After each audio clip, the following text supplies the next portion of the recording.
Welcome to Hometown. I'm Daniel Austin. Today we're coming to you from our home, WJCT Studios in downtown Jacksonville, from the floor of the iconic Studio A.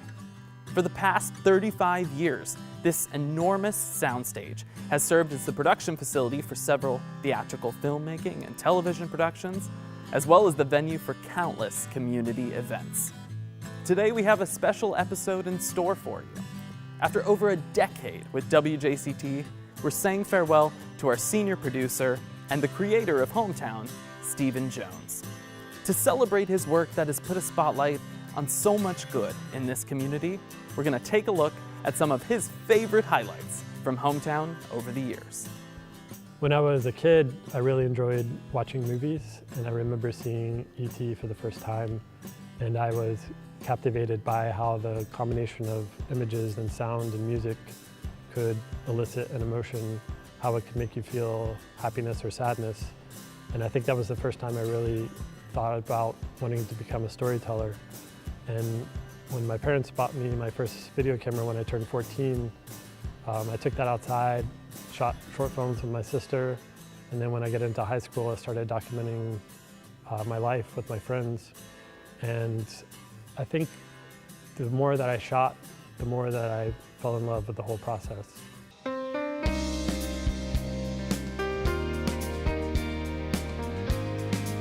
Hometown was created by Karen Fagans and myself, and it was based off of a show that WJCT used to produce called Picture This, which was produced by a former producer, John Ossoff. And the idea was to tell stories about the people and the places and the events here in Northeast Florida. When the show started, we didn't have a host. And somewhere around the middle of season 4, Daniel Austin came on to be our host. And he really brought his love for our community and his personality to the show. And I think that the show's been better for it. For Hometown, I'm Daniel Austin, and we'll see you next time! My favorite type of story is a story that makes you feel something. And there's a group of retirees that live in Penny Retirement Community down in Penny Farms, Florida. And they spend a lot of their free time working in a building in the back of the property. And they build these things called PETs, which stands for Personal Energy Transportation. And they build these things and they send them out all over the world. And it was such a great opportunity to meet them and work with them and tell their story, because you could really see that they believe so much in what they do. A PET is a three-wheeled vehicle made for rough terrain and for city use, powered by a crank at hand level, so they simply turn the crank and a chain engages the sprocket on the front wheel and they're able to move about. It has a wooden box on it that gives them an opportunity to carry cargo. They can haul 5-gallon cans of water or farm products or other things. That's important to them. Helping people escape the prison of immobility, to me, is a strong appeal, giving them that ability to get around, to go, to see, and to be involved gainfully in the world. I don't know whether Larry told you the first story I ever heard from him. One day when he was testing soils, when a woman came crawling out of the weeds, dragging her body and has a baby tied to her back and 2 little children. And then he said, well, where are you going? And she said, well, that next village, I hear there's something I can ride. And he had brought the prototypes, he outfitted her, and then she went back. But now use your imagination. She left that morning, banking her life on getting something, and in the evening she comes back riding her little vehicle, and she has a little baby in front and 2 little children standing in the cargo part in the back. And she rides into the village with dignity. She looks at you eye to eye, like we do now. The whole village comes out and says, what a miracle. You know, this woman who crawled with her family now can get around, and that just completely not changes one life, it changes a family life, it changes a village life. When I'm editing a story, I'm always trying to find a soundbite or something that I can use to entice the viewer to want to keep watching the story. And I usually try and put that at the beginning. And With Hope's Closet, the story that we did on Hope's Closet, Corey, the manager, starts off the story talking about a woman who walked into Hope's Closet shortly after they opened. I was at the register ringing out a customer, and this lady bolts in the door, the front of the store, and she just beelines for me, and she's like, I just saw the word hope. I need help. And that's when I realized God's using this in a bigger way than what I imagined. And so a lot of times people just need an ear to listen, and we hear that every week. And so we're just able to connect with them on a personal level and use this retail space as a means to do ministry. We opened our doors in August of 2015, but the story doesn't start there. We're an outreach ministry at the Church of 1122. We wanted to, as a church, to help transform communities. And what did that look like? What could we do to bring a presence into the community that would bring hope and love? We envisioned a place where people felt valued and loved. Why not make this retail space like you would if you were walking into a regular mall or a store? And so we really focus on the customer experience and make them feel valued, whether they have no money in their pocket or they have $1 million. To me, some of the best narratives are always people's real lives, especially stories about change or transformation. And one of my favorite stories about change or transformation came later in the Hope's Closet story when we met Matthew Clark. I met Matthew. He applied for our jobs program, our first piloted program last year. What I remembered in that interview was a gentleman who had been through a lot. And you could tell that the weight of the world was wearing him down. I saw opportunity in someone who, if he was given a chance, could possibly do a lot with his life. I was always kind of like a rebel, because I'm on the outside looking in, so I'm thinking the world owes me something. So I went on a bad decision spree, let's say that. And that turned into like 20 years. I was in a closed cycle. You go to this point, why is it this way? Go to that point, why is it this way? And you just keep going around and around and around, and the years just click off. You start when you're 30, and then you end up when you're 55. You're looking in the mirror and you're seeing the same face, it's just older, but you're doing the same things. And just change that. They've turned me into, from a taker to a helper, which is awesome. The program has made me more of a people person, because when I came here, this was unnatural to me. These people run around here smiling, everybody's happy, this is not natural. This is not the way the world's supposed to be. Everybody's supposed to just be competition and, but it's not that way here. And over that 6-month period, I learned a lot about people, and that basically people are good. There's evil in the world, of course there is. But basically, people are good, and they will help you. If you help them, if you show them kindness, they'll show you kindness back. I don't care who you are. I come here to serve because these are my friends now. I'll be coming in the doorway. There's people standing in the line. They come in here frequently. Hello, Matthew. They even know me by first name, but I'm just rolling by. I'm just thinking to myself, this is unbelievable. It's such a different. It's a paradigm shift like crazy. In addition to all of the great groups and organizations that are in the Northeast Florida area, there's also a lot of artists here. And one of the more unique artists that I had the opportunity to meet was Hiromi Moneyhun. And Hiromi is a paper cut artist, and her story and her artwork are just really incredible. Very time-consuming art. I love using my hand and my brain and not computer or laser cutting machine. It looks easy maybe, but physically painful, but also meditation to me.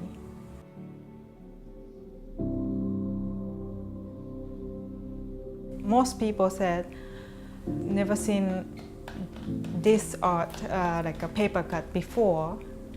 I see many people just kind of walk back and kind of look closer to my piece, and then realize, oh, this is something, not drawing on a wall. People say, how many papers do you use?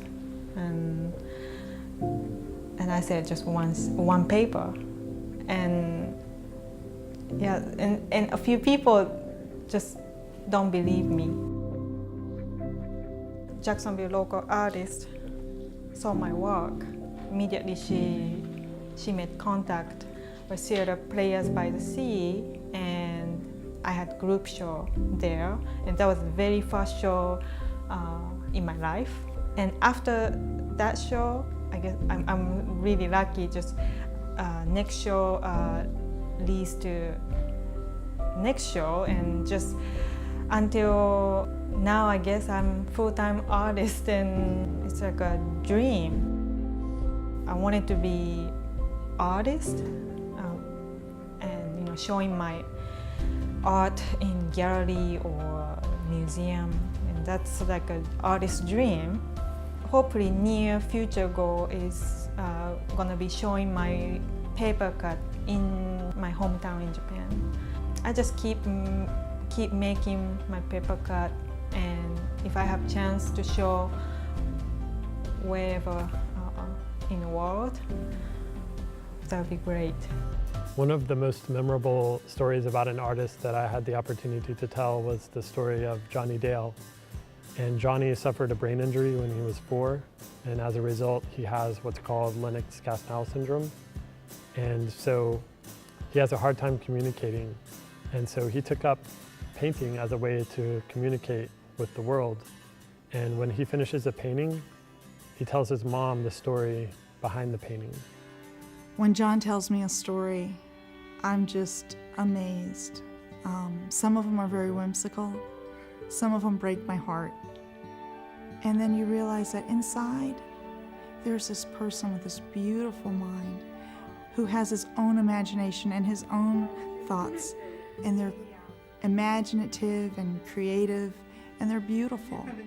When John started painting his own pictures, we started with small canvas boards, then we moved to larger canvas boards, and we got him his first canvas, and he hadn't painted on it. And we are big sci-fi people in our house.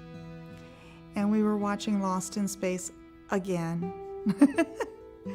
And John, we get to the end of the thing, and the credits are showing, and all of a sudden John runs and he grabs his brand new canvas, and he declares, "Dog in space!" And he painted, and he drew it and painted a dog in space. This one looked, he drew a house, and it looked like a house on a hill, and it was like, okay. And then he starts painting, and he uses black and green, and the water's really foreboding. And then he starts painting the house, and it's not a house, it's a shack. And I asked him, I said, "John, what is it a picture of?" And he said, "It's my house where you and I live, but nothing is scary if you trust in God." We got a little bit larger canvas, and John starts painting, and usually he draws things first, but he doesn't. He just starts painting, and it's really brilliant, and he's mixing colors. And when he finally gets to the end, I asked him, I said, "John, what's it a picture of?"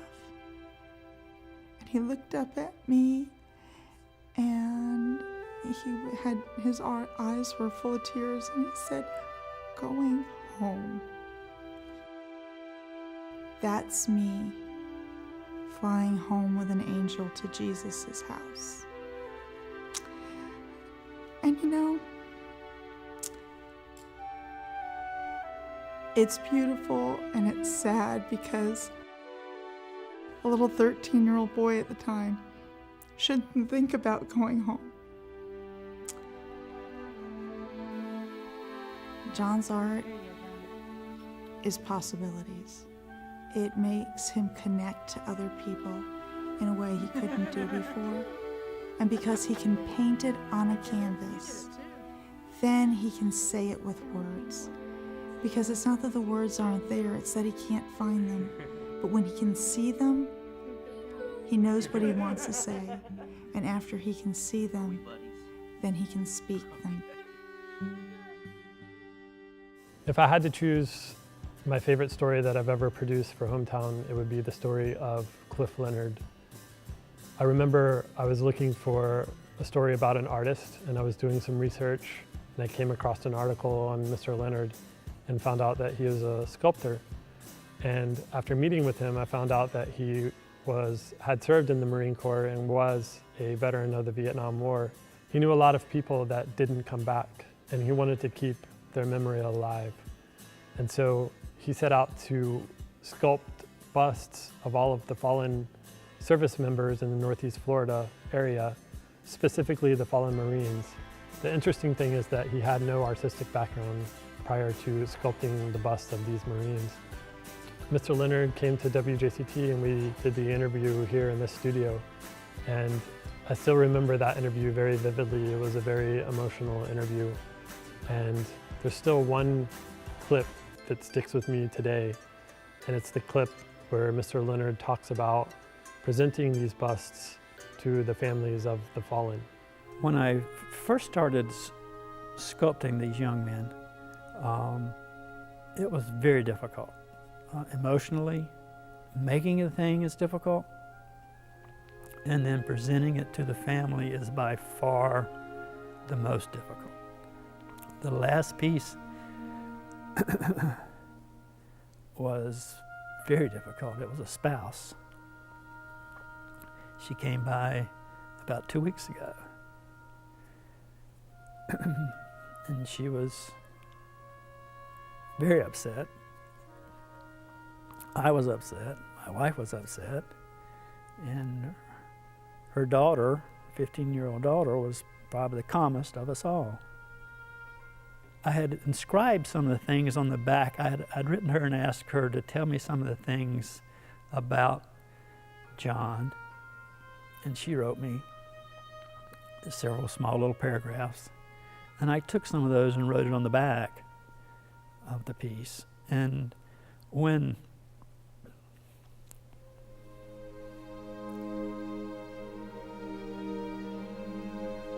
I turned the piece around,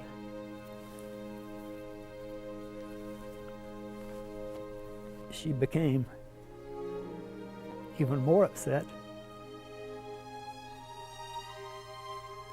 Not from anything I'd written, but she just quietly crying said, I didn't think I'd ever see the back of his head again.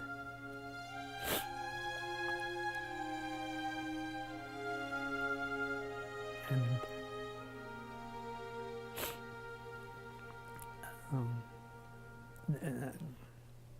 you know, what do you say?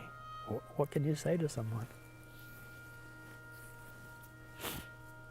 There was a story about a stay-at-home dads group that was sent to us, and initially I wasn't sure if it was going to be a good fit for the show, but I went and met with David McPhee, who was a member of the stay-at-home dads group, and I talked with him, and I realized that he had a really compelling story about his life as a stay-at-home dad. I've always had a passion for the environment. I've always had a passion for hiking, and that translated to what I wanted to do for a career.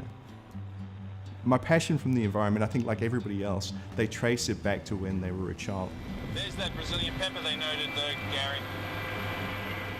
When I was 9 years old, I joined the Boys Brigade, and we went on hiking trips. And there's nothing like waking up in the morning and hearing the crows crowing and the sun coming through the trees. That's amazing, and that's where I get it from.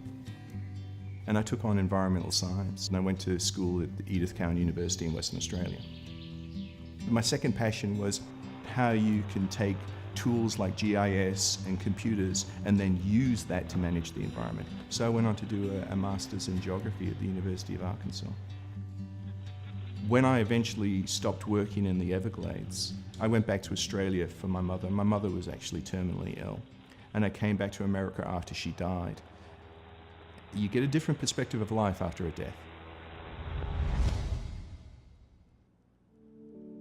My wife and I have been trying to have a child for years. My wife just says to me, we've never been successful up to now, something's wrong. Let's put everything else on hold, let's make this a priority. And that's exactly what we did.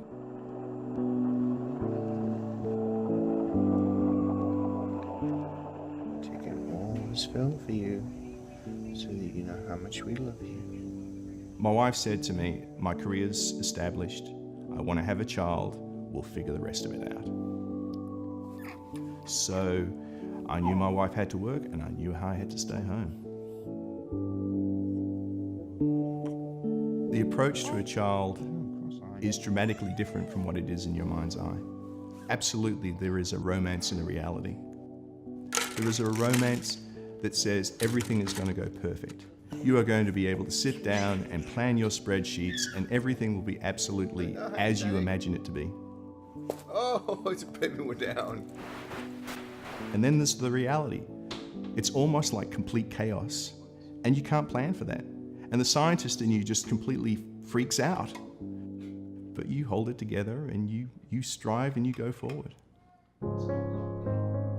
The one thing that you certainly notice when you're staying at home all day as well, and you first start realizing that you have to get out, and you start to look for things that you can take your daughter to.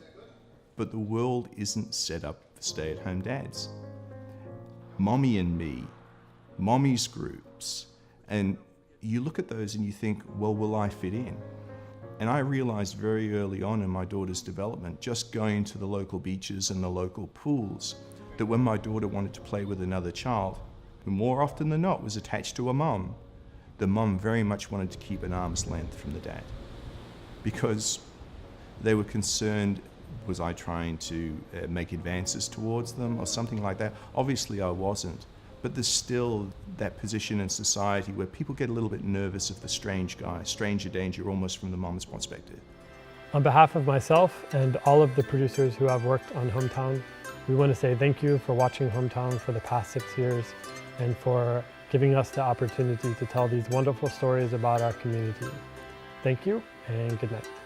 For this and other episodes of Hometown, visit wjct.org/hometown.